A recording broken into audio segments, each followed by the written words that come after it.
Как да разберем дали остаряваме позитивно?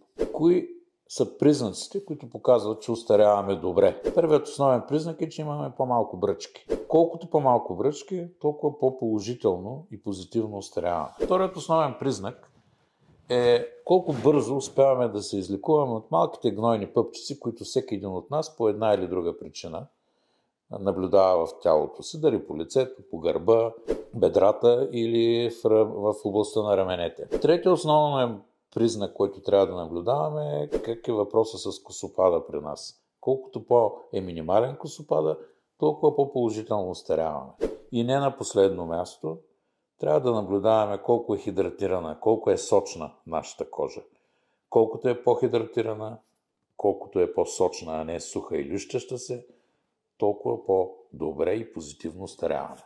За още конкретна информация посетете блога ми, посочен в линка.